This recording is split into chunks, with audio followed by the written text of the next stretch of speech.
Impact होता है, it can threaten your I site and cause permanent damage. तो ऐसी चीज़ों में, and then when it comes to eyes, मैं ये कहती हूँ कि आंखें जैसी भगवान ने बना के दी है ना, अगर उनमें कुछ थोड़ा बहुत इधर उधर हो जाता है, so it is nearly impossible to revert that damage. So it is always better to take prevention. जो एक सेइंग है, prevention is better than cure, कि क्योर फिर भी उसको 100% ठीक नहीं कर सकता। So it is very important to know about some major problems with eyes so as to save your I site.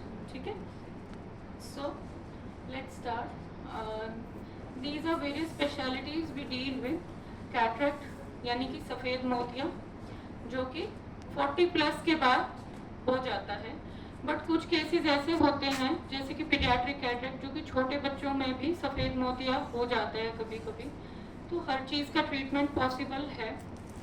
Glaucoma मतलब काला मोतिया, जिसमें आँख का प्रेशर बढ़ने से इरिवर्सिबल डैमेज हो जाता है आइट साइड का।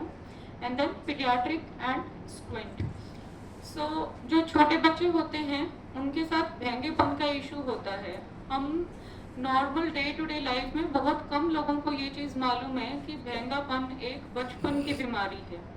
ठीक है, एंड कुछ एक हद तक ये ट्रीटेबल है without any side effects. But अगर इसको एक राइट टाइम पे एड्रेस ना किया जाए, so it causes irreversible damage to your I sight as well cosmetic appearance of your eye. Refractive surgeries, जो लोग कुछ प्रोफेशंस में होते हैं जहाँ पर चश्मा अलाउड नहीं होता है, so we are saying that myopia, या जो छोटे बच्चों में चश्मा लगता है, it is nowadays is like epidemic. हर घर में छोटे बच्चों को चश्मा लग ही जाता है, पता नहीं कैसे। उसके अकॉर्डिंग हमको लगता है कि एक स्पेक्टिकल एक ऐसा हिंड्रेंस नहीं होना चाहिए किसी पर्टिकुलर प्रोफेशन के लिए। So we have different kind of checkups and protocols जिनके अकॉर्डिंग हम लोग चश्मे से निजात पा सकते हैं। और एडल्टहुड में, लाइक जब बच्चे 22 से 25 साल के होते हैं, तब कुछ ऑप्शंस हैं स्पेक्टिकल रिमूवल के लिए भी। कुछ बच्चे होते हैं जिनके नंबर्स बहुत ज़्यादा होते हैं, उनके लिए चश्मा यूज़ करना बहुत मुश्किल होता है, उनको वो क्वालिटी ऑफ विजन नहीं मिल पाता है। तो there are certain procedures which help people to have better quality of vision. Then diabetic retinopathy, diabetes जो कि शुगर की बीमारी नॉर्मली जानी जाती है हम लोगों में, बहुत कॉमन है। अब हम डेवलपिंग से डेवलप्ड नेशन बनने की तरफ है। सो डेवलप्ड नेशन की एक बहुत कॉमन प्रॉब्लम होती है डायबिटीज़। और डायबिटीज़ ऐसा नहीं है कि सिर्फ खून में शुगर के कारण होती है, डायबिटीज़ अपने साथ बहुत सारी ऑर्गन्स को ख़राब करती है। ठीक है, उनमें से एक मेजर ऑर्गन है eyes. So we'll discuss about diabetic retinopathy also. And then comprehensive ophthalmic services. We also deliver comprehensive ophthalmic services. Any kind of eye problem, we cater it. So let's start with refractive error. Refractive error का क्या मतलब है? जब हमारी आँखें बिना किसी चश्मे के नॉर्मल नहीं देख पाती, उसको रिफ्रैक्टिव एरर कहते हैं। ये हमारी आई का एक मॉडल है। आप देखेंगे तो ये पॉइंटर है यहाँ पे, ये हमारा जो थोड़ा सा ना आपको आई के बारे में, उसके स्ट्रक्चर के बारे में पता होना चाहिए, so that I can explain you about the problems. तो हम इसको देखेंगे, ये एक नॉर्मल आई है, इसमें ये कॉर्निया है जो आगे की पुतली होती है, जिसको कांच बिंदु कहा जाता है। ये ट्रांसपेरेंट स्ट्रक्चर होता है, और नॉर्मली आप मिरर में भी देखेंगे तो आपको आइडिया लगेगा कि ट्रांसपेरेंट कॉर्निया आपकी आई पे है। उसके बाद ये होती है अंदर की पुतली, जो कि आपकी आई के कलर के लिए रिस्पॉन्सिबल होती है। मोस्टली इंडियंस की ब्लैक या ब्राउन होती है। कुछ सेलिब्रिटीज़ हैं जिनकी, या फॉरेनर्स आपने देखे होंगे, जिनकी ब्लू या ग्रीन आईज होती हैं। So this is been decided by this part, this is called eye. ये वाइट स्ट्रक्चर लेंस है, और ये सारा जो है ये एक जेल होता है आई में यहाँ पे, जिसको विट्रियस कहते हैं। और ये जो लेयर है ये वाली, ये रेटिना है, which is very important structure of the I. Retina में नर्व होती हैं। आपने नसों का नाम सुना होगा। दो तरह की नसें होती हैं, एक तो जो अपने अंदर खून लेकर बॉडी के एक पार्ट से दूसरे पार्ट की तरफ जाती हैं, और दूसरी नसें होती हैं नर्व्स, न्यूरॉन्स, जो कि मैसेज लेकर ब्रेन से जाती हैं, ब्रेन से वापस आईज तक लेके जाती हैं। तो आपके आई का जो साइज होता है कितना ही होता है, 2 सेंटीमीटर, मैक्सिमम 2.1 सेंटीमीटर ही हमारी आईज का साइज होता है। उसमें से हर छोटी छोटी पार्ट की अपनी एक अलग सिग्निफिकेंस है। और ये जो रेटिना है ये तो बहुत इम्पॉर्टेंट ऑर्गन है, क्योंकि अगर सब कुछ आँख में सही है और ये सही नहीं है तो विजन नहीं बन पाती है। ठीक है, तो रेटिना में क्या होता है, सारी मैसेज वाले न्यूरॉन्स इकट्ठे होके एक बड़ी सी आँख की नस बनाते हैं जो कि ब्रेन तक जाती है। तो रिफ्रैक्टिव एरर में क्या होता है, किसी भी चीज़ से पहुंचने वाली रोशनी अगर प्रॉपरली हमारे रेटिना पे नहीं पहुंच पा रही है ड्यू टू वेरियस रीजन, हमारी नज़र खराब हो जाएगी। इसके लिए जो छोटे बच्चे होते हैं उनमें यूजुअली मायोपिया होता है, कि मतलब उनको दूर का अच्छे से नहीं दिखता है पर नज़दीक का दिखाई देता है। जो बुजुर्ग लोग होते हैं उनमें हाइपरमेट्रोपिया होता है, यूजुअली उनको नज़दीक का नहीं दिखाई देता बट दूर का दिखाई देता है। और एक नई प्रॉब्लम है एस्टिग्मेटिज्म। इसमें क्या होता है कि आँख की शेप चेंज होने के कारण नज़र कमज़ोर हो जाती है। एस्टिग्मेटिज्म यूजुअली उन बच्चों में ज़्यादा होता है जिनमें एलर्जी की प्रॉब्लम होती है। अब हम लोगों को ये कंसेप्ट बिल्कुल नहीं है कि एलर्जी आईज में किस तरह से आती है। एक बहुत ही वेग टर्म है एलर्जी, बट यूजुअली छोटे बच्चों में एक तो एयर पोल्यूशन के कारण, एक जो कंटिन्यूसली हम लोग एसी में रहते हैं उसके कारण एलर्जीज आ जाती हैं, तो वो दिन भर अपनी आँख रगड़ते रहते हैं। रगड़ने से आई बॉल कोई सॉलिड स्ट्रक्चर, मतलब एक सॉलिड बॉल की तरह नहीं है, it is a very flexible structure. अगर आप बार बार आँख रगड़ेंगे तो वो रगड़ने से आई की शेप इतनी बदल जाती है कि बच्चों को चश्मे का नंबर आ जाता है। तो यहीं से स्टार्ट होती है नॉर्मल आई चेकअप की। एक जो टर्म है नॉर्मल आई चेकअप, वो किस किस को करवाना चाहिए। सो फर्स्ट ऑफ ऑल सबसे छोटा बच्चा जो अपनी आँखें रगड़ता है, चाहे उसकी आँख लाल लगो चाहे ना लगो, but habitual rubbing major cause होता है रिफ्रैक्टिव एरर का। आपके बच्चे को इसका मतलब या तो उसकी नज़र कमज़ोर है जो वो बार बार आंखें रगड़ रहा है, या उसको कोई ना कोई इश्यू है आई में। तो इस चीज़ को इग्नोर नहीं करना चाहिए। 3 साल, मात्र 2 साल की उम्र या 3 साल की उम्र या उससे पहले भी आपको अगर कुछ अजीब लगता है बच्चे के बिहेवियर में कि वो नज़र नहीं मिला रहा, वो रगड़ रहा है बार बार, तो प्लीज़ डॉक्टर को दिखाइए। कुछ ऐसी चीज़ें हो सकती हैं जो पता होनी बहुत ज़रूरी है, और टाइमली अगर एक्शन लिया जाए तो हम बच्चे की नज़र बचा सकते हैं। ठीक है, नेक्स्ट। जैसे ये पिक्चर दिखाती है कि किस तरह की विजुअल क्वालिटी होती है लोगों में। फार साइटेड मतलब जैसे बच्चों को दूर की चीज़ें कम दिखाई देती हैं, नज़दीक की ज़्यादा दिखाई देती हैं, तो दे आर नियर साइटेड। ठीक है, उनको नज़दीक की चीज़ें अच्छी दिखाई देंगी, फ़ोन अच्छा दिखाई देगा, बट जो डिस्टेंट टारगेट हैं वो नहीं दिखाई देंगे अच्छे से। फार साइटेड होते हैं बुजुर्ग लोग, उनको दूर की चीज़ें अच्छी दिखती हैं बट नज़दीक का नहीं दिखता है। आपने कभी देखा होगा कि बड़े लोग ऐसे ही करके देखते हैं चीज़ों को दूर करके, तो because they have lost the power in their eyes to accommodate करने का मतलब होता है अब मेरी आँख है, मेरी आँख दूर का भी देख सकती है, नज़दीक का भी देख सकती है। I have this natural power in my eyes, जो कि छोटे बच्चे में मैक्सिमम होती है और एज के साथ 40 ईयर्स पे बिल्कुल ख़त्म हो जाती है। तो 40 प्लस तो चश्मा चढ़ता है, कोई घबराने वाली बात नहीं है, नॉर्मल प्रोसेस है, सबके साथ ऐसा होता है ना। अब हम एक मेजर इलनेस है जिसको आप लोग आई फ्लू कहते हैं और हम लोग कंजक्टिवाइटिस बोलते हैं। कंजक्टिवा क्या होता है, आँख के अंदर एक झिल्ली होती है जो कि पूरी आँख को कवर करके रखती है, दिखाई नहीं देती, बट ये जितना भी जो पार्ट है ना आई का, ये सारा कंजक्टाइवा से कवर्ड है और इसमें इन्फेक्शन के कारण ये रेड हो गई है, स्वोलन हो गई है। और जो ये है ये आपका कॉर्निया होता है सारा। अब कंजक्टिवाइटिस को लोग बस ऐसे बोल देते हैं कि दुखनी आ गई थी, हमने दुकान पर जाके केमिस्ट से दवाई ले ली और हम ठीक हो गए, पर ऐसा नहीं करना चाहिए, क्योंकि कंजक्टिवाइटिस के भी कई कारण होते हैं। खास करके जो मोस्ट कॉमन कारण है वो होता है वायरल कंजक्टिवाइटिस। जिस तरह वायरस के कारण हमें जुकाम होता है, उसी तरह हमारी आंखों में भी वायरस के कारण इन्फेक्शन हो सकता है। और ये इन्फेक्शन कोई 7 या 10 दिन में ठीक नहीं होता है।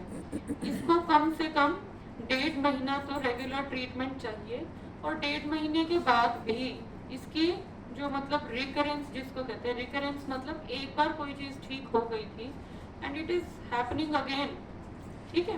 तो कंजक्टिवाइटिस में मैं ये कहती हूँ कि शुरू के 10 से 14 दिन तो कंजक्टिवाइटिस सबको फैल सकता है एक पेशेंट से, बट 14 दिन के बाद ये कहीं नहीं फैलता, बट ये सिर्फ आपको दुखी करता है, ठीक है। और अगर प्रॉपरली ट्रीटमेंट ना लिया हो, it can even trouble you for 5-6 months और life long.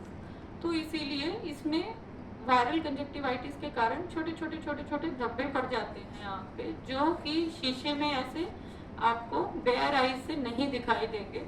So we have some instruments जिसमें हम माइक्रोस्कोपिकली ये चेंजेस बहुत माइन्यूटली चेक कर सकते हैं।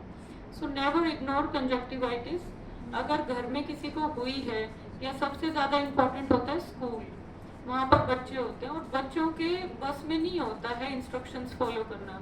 आप बच्चों को कहेंगे बेटा आँख पे हाथ नहीं लगाना, ये नॉर्मल रिस्पॉन्स है बच्चों का कि दे डोंट रिमेम्बर नहीं लगाना, उनको बस हाथ और आँख दिखता है और वो टच कर लेते हैं। तो किसी तरह आप अपने बच्चों को नॉर्मली ये चीज़ के लिए एजुकेट करें कि बेटा मल्टीपल टाइम्स आईज को रब नहीं करना स्कूल जाके, you can catch infection any time, ठीक है। नेक्स्ट इलनेस है हमारी कैटरेक्ट। कैटरेक्ट जैसा कि मैंने बताया सफ़ेद मोतिया। यूजुअली जो नॉर्मल एज ग्रुप है जिसमें कैटरेक्ट होता है वो है 40+। तो 40+ तो सभी को जांच करवानी चाहिए regular, at least annually. I would say everybody should get their eyes check, क्योंकि कैटरेक्ट को इग्नोर करना भी बहुत प्रॉब्लम क्रिएट कर सकता है, परमानेंट विजन लॉस कर सकता है। कुछ मिथ्स हैं सफ़ेद मोतिया को लेके जो मैं आप सबसे शेयर करना चाहूँगी। पहली मिथ है कि जब हमारा मोतिया बिल्कुल पक जाएगा, तभी जब हमें बिल्कुल दिखाई नहीं देगा तभी हम डॉक्टर के पास जाएंगे। ये बहुत ही गलत मिथ है, ठीक है। यूजुअली मोतिया यहाँ से शुरू हुआ और यहाँ पर पका, बीच में बहुत सारी स्टेजेस जाती हैं। तो 50% जब तक मोतिया पक जाता है वो आइडियल स्टेज होती है ऑपरेट करवाने की। उससे पहले आप फिर भी एडजस्ट कर सकते हैं चश्मे के साथ, बट 50% स्टेज के बाद आपको वेट नहीं करना चाहिए। इवन अगर वो स्पेक्टिकल से ठीक हो पा रहा है फिर भी। उसका कारण है कि आजकल बहुत हाई एंड मशीन्स आ चुकी हैं, बट मशीन को भी सर्टेन एनर्जी लगती है इसको ब्रेक करने में। इस मोतिया को, ये जो वाइट पार्ट है, बहुत माइन्यूट सर्जरीज होती हैं और इस कैटरेक्ट को आँख के अंदर ही हम लोग मशीन से ख़त्म कर देते हैं, बट मशीन को भी एनर्जी लगती है इस मोतिया को खाने में। तो जितना ज़्यादा मोतिया हार्ड होगा, ऑपरेशन के बाद जो आँखों में सूजन डेवलप होती है वो ज़्यादा होती है। तो एक ये मिथ आप लोगों को मालूम होनी चाहिए कि अगर कैटरेक्ट है तो टाइमली उसका रिमूवल करवाएं, ताकि जो आई के इंटरनल स्ट्रक्चर्स हैं उनको हम लोग प्रिजर्व कर सकें। बहुत ज़्यादा पका हुआ मोतिया, खास करके जो बुजुर्ग गांव में रहते हैं, जो लोग अनअवेयर होते हैं, जो लोग नेग्लेक्टेड होते हैं, उनकी समस्या होती है कि उनको कोई ले जाकर हॉस्पिटल में दिखाने वाला नहीं होता है। उनके मोतिये बहुत पक जाते हैं और ऐसी सर्जरीज का रिजल्ट अच्छा नहीं होता है। ऐसे मोतिये, सफ़ेद मोतिये आँख में प्रेशर बढ़ाते हैं और आँख की नस को खराब करते हैं। इवेंचुअली हम कितना भी अच्छा ऑपरेशन कर दें, बट अगर आँख की नस पर असर आने लग गया है तो रोशनी को बचाना मुश्किल हो जाता है, ठीक है। और और कौन से एज ग्रुप्स हैं जो कैटरेक्ट से प्रभावित हैं? छोटे बच्चे। कभी कभी छोटे बच्चों में माँ के गर्भ के अंदर ही मोतिया डेवलप हो जाता है कई कारणों से। वो दिखता कैसा है? मदर ही रिकग्नाइज करती है कि मेरे बच्चे की आंख वैसी नहीं लग रही है जैसी हमारी लगती है। उनको ये वाइट वाइट दिखता है, जैसे कि ये जो आंख है इसमें सबको ये नज़र आता है कि ऑलमोस्ट वाइट आंख है, कहीं सबका ये ब्राउन या ब्लैक पार्ट है और ये काला काला छोटा सा बिंदु है।